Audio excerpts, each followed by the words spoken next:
자, 오늘 본문 말씀을 통해서 오늘은 생명과 부활이라는 제목으로 우리 함께 은혜가 되기 원합니다. 사람들이 말을 할 때 그 입에서 어떤 말이 나오는가를 궁금히 여깁니다. 자, 그런데 대부분 말을 할 때 좋은 말을 하게 되면 얼굴 모양도 달라지고, 좋지 않은 말을 하게 되면 얼굴이 일그러지게 되지요. 근데 오늘 이 사회, 이 세대 많은 사람들의 입속에서 나오는 모든 말이 좋은 말보다는 사실 화가 섞여 있고 대부분은 분이 섞여 있다는 겁니다. 문제는 그런데 성도들에게 있어서도 비슷한 모습을 나타낸다는 겁니다. 세상 사람들은 화를 내고 분을 내더라도 사실 성도라 하면 무엇보다 순환을 시켜서 세상을 밝게 만들어야 하는데, 역시 우리도 같이 화를 내는 경우가 참으로 많다라고 하는 겁니다. 자, 그래서 오늘 성도들이 어떤 가치와 그리고 생각으로 살아가야 하는 것인가, 이 부활의 오늘 기쁨을 맞는 우리 모두에게 이 부분을 정리하고 이와 같이 분명한 중심을 잡고 신앙의 삶을 살 수 있기를 원해서, 오늘 본문 말씀 늘 부활절 그러면 생각나는 말씀입니다. 적어도 세상 사람들에게 있어서는 부활의 기쁨을 알리는 빛과 소금의 이와 같은 그 역할로 세상 사람들과는 좀 달라야 한다라는 생각을 가져봅니다. 세상 사람들이 살아가는 방식대로 휩쓸리다가는 결국 빛과 소금의 역할을 감당할 수 없습니다. 여러분에게 우리가 생각해야 하는 가치, 먼저 생명, 이것을 생각해 보자고 하는 것입니다. 또 하나는 영원한 생명을 이야기하는 부활을 이와 같이 생각할 수 있는데, 그래서 생명과 부활에 대한 이 가치 정립이 제대로 되어 있지 않으면 오늘 결국 판단을 내리거나 어떤 일을 결정할 때 있어서 그리스도의 빛을 바라는데 부족함이 없다라는 것입니다. 그래서 분명 생명과 부활에 대해서 분명한 소신이 있지 않다면 세상이 주는 영향을 받고 살다 보니까 그 속에 묻혀 살아가게 된다는 겁니다. 그래서 오늘 이 시간에는 생명과 부활에 대한 우리 생각을 정리해보는 시간이 될 수 있기를 원합니다. 자, 우리 예수 믿는 기독교인들의 삶에는 반드시 나타나야 하는 생활 철학이 있습니다. 그것은 생명과 부활에 대한 생각을 새롭게 가지고 살아가다 보면 결국 하나님의 뜻을 반영하는 삶을 살 수 있을 것입니다. 비록 짧은 시간에 살펴보는 내용이지만 결코 가볍게 여길 것이 아니라 오늘 우리가 하나씩 우리가 생각을 해보도록 하겠습니다. 첫째는 생명의 존엄함을 생각하자는 겁니다. 생명은 가장 존엄한 가치를 가지고 오늘 마땅히 우리가 살아있다는 그 자체로 이미 존엄함이 인정되는 것입니다. 어떤 사람이 비판받을 만한 삶을 살았다 할지라도 사실 그 사람의 생명 자체에 대해서는 다른 누군가에 의해서 사실 침해되어서는 안 된다 하는 것입니다. 그래서 우리가 살아가면서 생명에 대한 존엄을 인식해야 하고, 자, 그러다 보니까 안타까운 것이 오늘 세상 풍조는 반대로 생명을 경시하는 경향을 가지고 있습니다. 세계 도처 곳곳에 인신매매가 성행하고 또 한마디로 생명을 경시하는 거죠. 또 많은 기업하는 사람들이 회사를 경영하면서 다른 사람의 일을 맡아서 하든지 어떤 형태의 일을 하든지 생명과 관련된 부분에 대해서는 사실 다른 무엇보다도 우선적으로 다루어져야 하는데도 불구하고 그렇지 못한 모습이 많다는 거죠. 생명보다는 경제적 이익을 또는 자기 명예를 더 앞세우는 경우들이 허다합니다.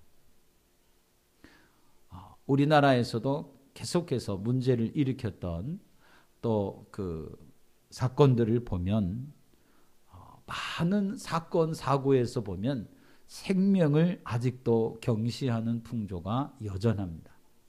그래서 기업인들이 물건을 만들어 파는데 그것이 생명에 아주 중요하고 막대한 영향을 끼치는데도 불구하고 아니라고 발뺌하고 계속해서 그 부분을 이와 같이 부정하고 인정하려 들지 않지요. 그래서 우리가 많은 사람들이 눈물을 흘리며 또 싸우는 그런 모습들을 보죠. 그래서 방송이나 이와 같은 그 밖에 여러 가지 일의 모든 부분에서 우리가 보면 정말로 그들은 눈물을 흘리고 정말 말할 수 없이 아파하고 또 정말 괴로움 당하는 그런 모습을 수없이 우리가 보아오고 있습니다. 또한 요즘은 테러가 온 세상에 곳곳에서 자행되고 우리가 보기에도 정말 끔찍한 그런 일들이 계속해서 일어납니다. 그리고 그들이 사람을 죽이는 그 모습이 이제 간혹 방송에 이와 같이 방영될 때 보면 사람 그 생명을 너무너무 경시하는 것을 우리가 보게 되죠. 그래서 수많은 사건 사고에서 우리가 사람들이 정말로 생명을 경시하는 그런 경우를 너무나 많이 봅니다. 이렇게 사람의 생명보다 다른 게 더 앞서서는 그래서 생명을 경시하는 풍조가 오늘 세상에 만연하다는 겁니다. 어떤 일을 우리가 하던 간에 그 일을 이루는 데 있어서 사실 생명을 존중하는 것에 대해서 타협의 여지가 없는 것입니다. 인간에게 있어서 최상의 가치가 생명이기 때문이죠. 그런데 이렇게 이야기하면 기업들만 생명을 경시하는 것 같은데 우리가 그렇지 않다라고 생각을 합니다. 하지만 우리가 사랑하는 마음이 없는 사람은 이 모두가 생명을 경시하는 태도로 일관하게 됩니다. 다른 사람의 인격을 무시하는 일이 바로 생명을 경시하는 풍조입니다. 우리가 수많은 사람들을 서로 만나고 헤어집니다. 그런데 그럴 때마다 그 사람의 가치를 우리가 제대로 인정을 해주고 있느냐? 그 사람의 존엄성을 생각하고 있느냐? 우리는 너무나 쉽게 사람을 판단해버리고 또 그 판단에 따라서 사람을 무시하는 경우가 대부분입니다. 이러한 일들이 모두 생명을 경시하는 그런 사상과 연결이 되어 있는 것입니다.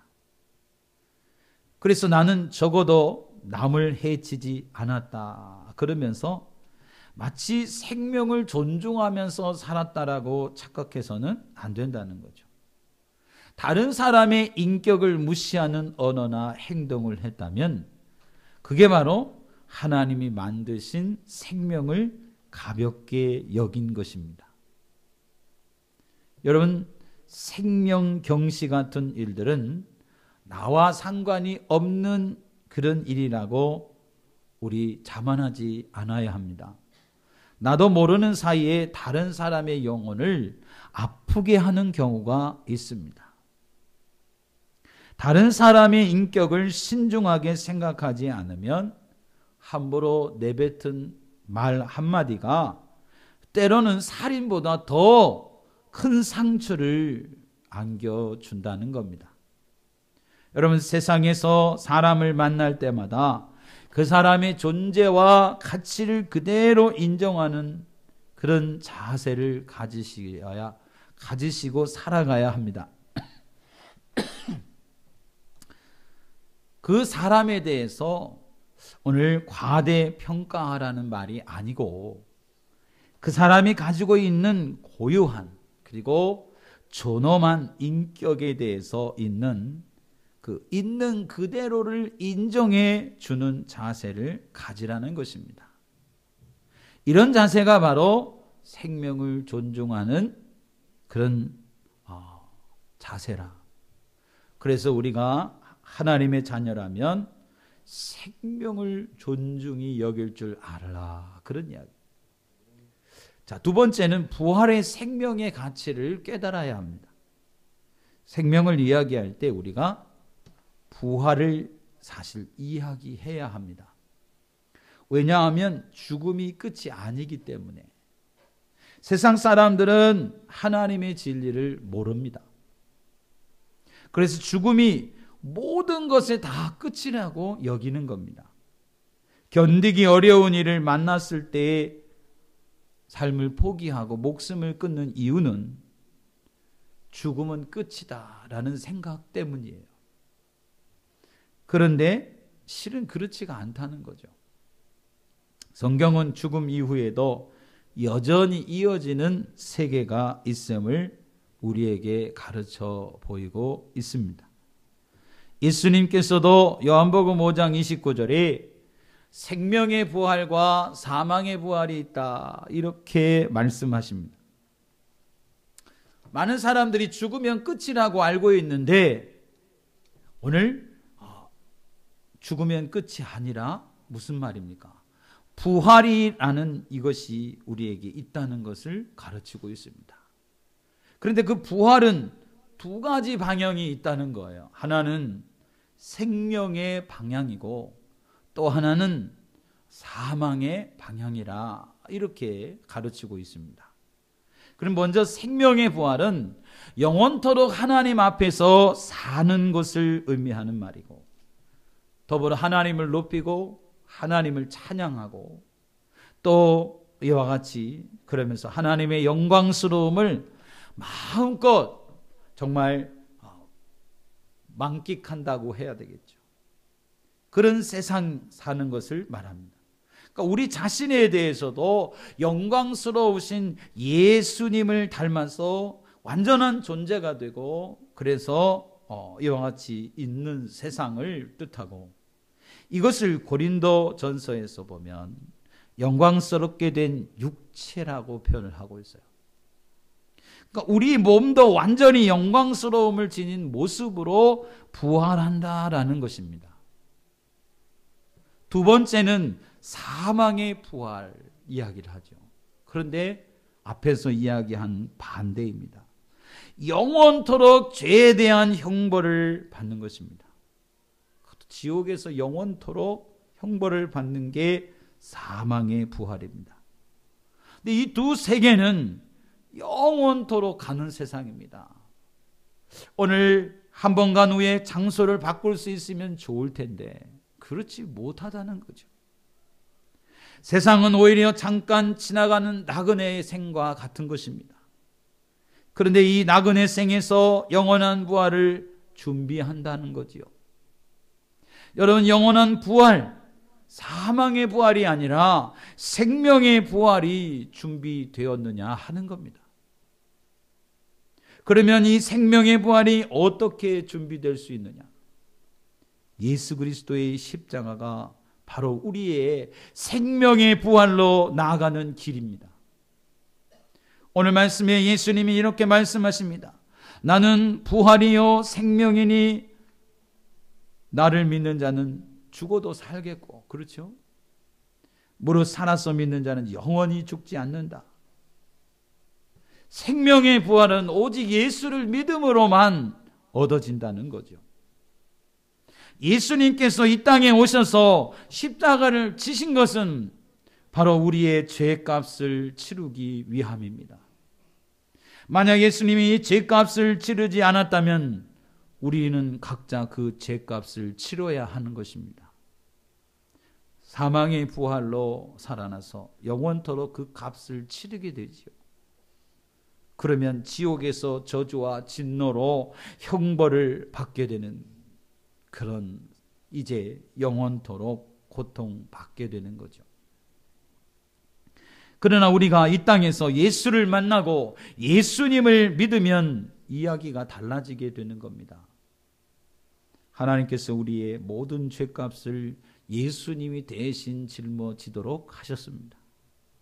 그게 바로 십자가예요.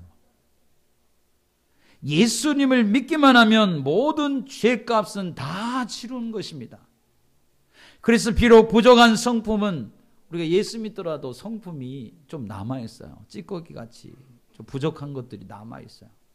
그래서 예수 믿으면 완전히 딴 사람이 되면 참 좋은데 그러지 못하고 더러 좀 남아가지고 이게 속을 썩죠. 그러나 하나님께서 값을 치르고 이미 사신 바 되었기 때문에 좀 부족해도 하나님의 자녀입니다. 그리고 영원히 사는 생명의 부활로 이어져 가게 된다. 그 말입니다. 오늘이 부활절입니다. 여러분 생명의 부활이 준비되셨습니까? 우리가 이 세상에서 목숨이 붙어 있는 이유는 영원한 생명을 준비하는 기회의 시간입니다. 이 기회는 영원토록 있는 것이 아니에요. 기회가 지나갈 수 있습니다. 지금 이 자리, 이 시간 이후 이것이 유일한 기회입니다. 우리가 보통 우리 요즘은 적어도 그래요. 다 80 이상을 사시면서 나는 한 90 정도 살지 않을까? 나는 100세를 이어같이 살지 않을까? 그렇게 걱정을 합니다. 요즘은 오래 살까 봐 걱정을 하는 시대가 됐어요. 그렇죠? 적어도 80 이상은 다 사시기 때문에 옛날에는 그저 60을 못 넘길까 봐 뭘 해 두셨어요? 환갑 잔치를 해 두셨어요. 근데 요즘은 그건 말도 안 되는 얘기예요. 적어도 80, 좀 살면 90. 그죠? 이제는 100세를 넘길까 봐 걱정을 하셔야 돼. 그렇게 오래도록 살 수 있다는 겁니다. 그래서 지금은 믿지 않아도 무슨 생각을 하죠? 앞으로 많이 있으니까 기회가 얼마든지 있을 거라고 생각을 하시는 거예요. 그런데 사람은 언제 죽을지 몰라요. 내 의지와는 상관없이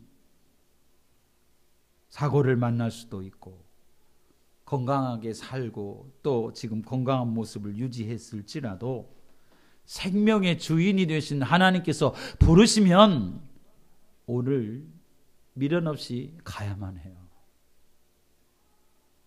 먼저 태어났다고 먼저 죽는 것이 아니에요. 오늘 언제든 부르시면 가야 합니다. 그런데 앞으로 기회가 많겠지 그런 생각을 하시면 안 됩니다. 일을 이루는 것에 대해서는 사실 그렇게 생각을 해도 되죠. 일들은 이번 일은 못했으면 다음번에 다시 또 계획을 해서 하면 되겠지. 일은 그럴 수 있어요. 그러니까 너무 좌절하거나 실망하지 않아도 됩니다. 다음에 또 할 수 있으니까요. 그런 자세로 열심히 다시 또 한다면 그 일이 전보다 더 좋은 결과를 낼 수도 있습니다. 그래서 이와 같이 생각하는 사람에게는 기회를 얻을 수 있다는 거죠. 하지만 이 부활의 생명을 얻는 것은 다릅니다. 이것은 기회를 미룰 것이 아니에요. 이것은 천천히 얻어도 되는 것이 아닙니다. 자칫 기회를 놓치면 다시는 얻을 수 없는, 그럴 수도 있기 때문에 오늘 다른 무엇보다도 먼저 반드시 이루어야 하는 것입니다. 그래서 우리는 지금 바로 예수님의 십자가를 믿고 생명의 부활을 얻어야만 한다는 겁니다. 예수님의 십자가 보혈을 믿으면 지금 당장의 새로운 존재가 되는 것입니다. 자, 사람은 죽어도 오늘 말씀처럼 다시 살아납니다. 영원한 생명의 부활로, 또한 죽기 전에 예수님을 맞이하면 그 순간에 영광스럽게 변화하고 부활에 참여하는 자가 되는 것입니다. 중요한 건 지금 믿음을 가질 기회를 놓치지 말아야 한다는 거예요. 지금 예수님을 믿고 지금 구원받는 자가 되시기를 축원합니다. 그래서 마지막으로 부활의 삶을 살아야 합니다. 자, 부활은 믿는 것으로 끝나는 것이 아닙니다. 부활의 생명을 가진 사람은 세상을 사는 때의 삶의 자세가 달라져야 하는 것입니다. 부활의 생명을 가졌으니까 오늘 세상 사람과는 전혀 다른 삶의 자세가 우리의 삶이 돼야 한다, 그 소리입니다. 어떤 삶의 자세를 가질 것이냐? 첫 번째는 부활의 생명을 사는 사람은 결코 교만해지지 않아야 합니다. 세상 사람은 뭔가 좀 잃으면 태도가 달라져요. 그렇죠? 그래서 어제까지만 해도 이렇게 손바닥 비비면서 살았는데 상황이 바뀌니까 갑자기 지위가 높아지니까 어떻게 됩니까? 오히려 다른 사람을 압제하며 살려고 해요. 이렇게 되는 이유는 부활의 생명을 알지 못하기 때문입니다. 세상에서 살아가는 것은 잠깐이라는 걸 깨달아야 합니다. 그래서 뭘 이루었다고 해서 교만해질 수가 없다는 겁니다. 앞으로 오늘 살아가야 할 게, 또 감당해 나가야 할 게 더 많기 때문에 그저 오늘 감당할 수 있는 힘을 주신 하나님께 감사하면서 겸손해져야 한다는 것입니다. 누가복음 12장 13절로 21절에 보면 어리석은 부자 이야기가 나오죠. 부자를 이야기하는 이유가 여기 있습니다. 이 사람은 소출이 많아지니까 교만해졌다는 거예요. 하나님이 보이지 않았어요. 하나님이 주신 삶이 더 남았다는 걸 보지 못했습니다. 이 사람이 생각한 것은 고작 뭡니까? 먹고 마시고 즐기자. 이것이 그의 생각이었어요. 절정하게 자기가 이룬 것을 누리려는 삶의 자세였습니다. 예수님 말씀처럼 오늘 그 생명을 하나님께서 걷어가시면 그 많은 것 하나도 누려보지 못하고 오늘 정말 누가 그걸 차지하겠습니까? 어리석은 사람은 이 세상에서 뭘 이루었다 싶으면 교만해집니다. 마치 세상을 자기가 다 얻은 것처럼 그렇게 교만해진다는 거죠. 영원한 생명을 모르기 때문에 눈에 보이는 것만 자꾸 따지는 겁니다. 영원한 생명을 아는 사람, 예수님의 십자가를 믿고 부활의 생명을 얻은 사람은 그렇지 않다는 거예요. 영원한 생명이 있다는 것을 알고 있기 때문에 그 이루어진 것에 대해서 감사하면서, 그리고 경건함을 잃지 않고자 검소한 삶을 살고 겸손하게 살아가게 된다고 하는 것입니다. 두 번째는 부활의 생명을 가진 사람은 결코 낙담하지 않는 것입니다. 자, 많은 사람들이 조그만 시련이 와도 쓰러집니다. 나 혼자 그 모든 고난을 다 받는 것처럼 착각하면 안 되지요. 그런데 여러분, 그렇지 않지요. 누구나도 살다 보면 다 그런 어려움 정도는 겪게 마련입니다. 결코 혼자, 세상에 혼자 당하는 그런 어려움이 아니고 영원한 이 부활의 생명을 모르기 때문에 지금 마치 자기가 실패하고 그래서 그것이 인생의 전부인 것처럼 착각을 하다 보니까 좌절에 빠져든다는 겁니다. 그런데 생명의 부활을 아는 사람은 그렇지 않습니다. 누구나도 어려움을 겪는 걸 잘 알 뿐만 아니라 지금 끝이 아니라는 것도 이미 잘 알고 있기 때문에 여전히 해야 할 부분들이 있고 결국 영원한 생명의 부활로 이어지는 삶이 있다는 것을 알기 때문에 잠깐의 실패는 하나의 점처럼 오늘 그걸 깨닫고 힘들기는 하지만 결코 좌절 속에 빠져서 그렇게 괴로워하지 않는다고 하는 것입니다. 이것이 바로 생명의 부활을 가진 자의 모습입니다. 저와 여러분이 오늘 부활절을 맞이했습니다. 분명 부활절에 우리 생명 그리고 이 부활을 분명히 알아야 합니다. 그저 부활절 그럼 아이들처럼 계란을 까먹는 그런 날로 생각해서는 안 된다는 거죠. 참된 성도는 오늘 생명과 부활을 제대로 깨닫고 이 땅에서 누구를 만나든지 오늘부터 그 생명의 존엄, 가치를 인정하고 무엇보다 오늘 정말 예수 그리스도를 믿음으로 생명의 부활을 얻었다는 것을 전하면서 사는 이러한 하나님의 자녀 되시기를 축원합니다. 자, 생명의 부활을 가진 사람은 세상에 휩쓸리지 않고 항상 깨어있는 모습으로 하나님께 영광 돌리기를 위해 힘을 쏟는 사람입니다. 자, 우리 삶에 생명과 부활이 풍성하기를 주님의 이름으로 축원합니다. 기도드리겠습니다. 살아계신 하나님